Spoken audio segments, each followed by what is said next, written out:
อันที่สองแม่นเห็นดีคือเฮาเว้าหั่นแหละว่าการลงทุนใส่การพัฒนาพื้นฐานโครงสร้างโดยเฉพาะแม่นเรื่องเส้นทางเข้าระหว่างแขงเชื่อมต่อแขงแล้วก็แขงหาแหล่งท่องเที่ยวคือวังก่อนหั่นพวกเฮาจัดเฮ็ดกองประชุมไอ้ป้าเนาะแขกเพิ่นเสนอว่าไปเที่ยวตาดกวางซีโอ้รถก็เปิดทางตาดกวางซีก็มีแต่ขุมก็จักสิเฮ็ดแนวใดทางไปเนาะแต่นักท่องเที่ยวถ้าต้องการอยากไปเห็นเพราะมันโด่งดังแท้เด้อันนี้เห็นว่าพวกเขาก็ยังบ่ทันได้มีจุดสุ่มแท้ๆในการจะสุ่มใส่ในการพัฒนาเส้นถนนหนทางเนาะซึ่งว่าถนนหนทางบ่จุดแวะพักเช้าหรือว่าร้านอื่นๆเนาะที่ยังมีปรากฏการณ์หย่อท่ออยู่หั่นก็อยากเสนอให้รัฐบาลได้เอาใจใส่เนาะโดยเฉพาะคืออยู่แขวงจำปาสักเข้าไปเจาะก็เป็นคือเมืองจำปาสักวัดผู้เนาะก็เป็นแห่งหนึ่งแห่งที่สองเป็นมรดกโลกของชาตินะแต่ว่า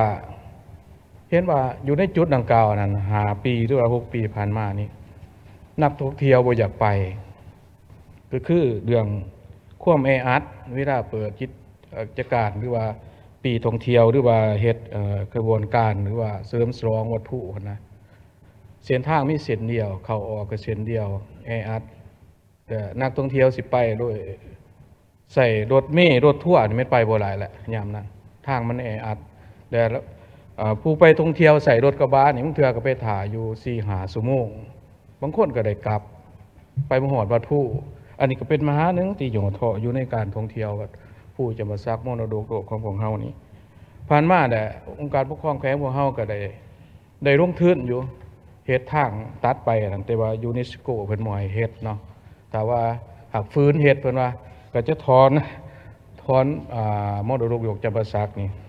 อันนี้แต่เป็นปัญหาหนึ่งที่ว่าอยากให้รัฐบาลได้ลงเบิ่งแล้วเอาใจใส่สวยแล้วก็ทั้งองค์การปกครองแขวงพวกเฮาก็ได้นำเสนอมาทั้งรัฐบาลว่าถ้าว่าเส้นทางตัวนี้บ่ได้รับการพัฒนาเนี่ยเพิ่นเสนอเฮ็ดเส้นใหม่โค้งไปหาวัดผู้หั่น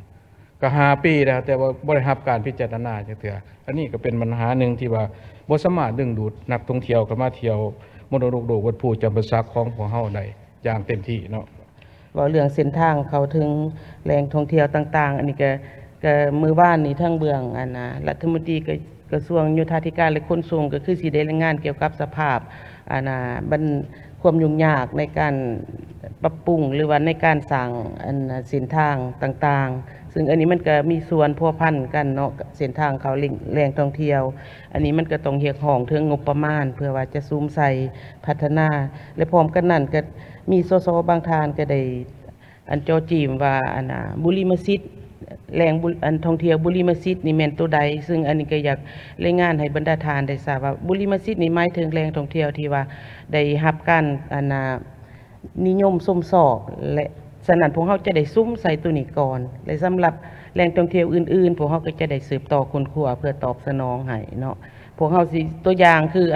ทางสสเขต6ได้เสนอว่าเส้นทางไปแหล่งท่องเที่ยวตาดกวางซีอันนี้ก็แม่นบุรีมัสยิดหนึ่งที่ว่าพวกเฮาจะได้กำหนดใส่ให้เพื่อสอกหา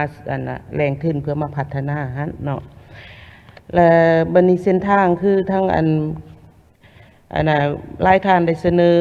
โดยเฉพาะแม่นสสเขต15ได้เสนอเกี่ยวกับเส้นทางท่องเที่ยวเขาแหล่งท่องเที่ยวต่างๆของเมืองปักซองหั่นซึ่งว่าก็มีจำนวนหนึ่งพวกเฮาก็ได้เอาเขาในแผนปี2028เนาะเพราะว่าอีกแผน5 ปีต่อหน้าพวกเฮาก็ได้ขุดคั่วแล้วโดยตัวนี้จะได้สอกหาเงินทุนช่วยเหลือของต่างประเทศของธนาคารต่างประเทศนี้มาสนับสนุนและก็โครงการต่างๆที่ว่าจะพัฒนาเขาแหล่งท่องเที่ยวต่างๆพวกเฮาก็ยังได้กำลังกำหนดเขาในแผนพัฒนา5 ปีต่อหน้าของแขนงวัฒนธรรมและการท่องเที่ยวนี้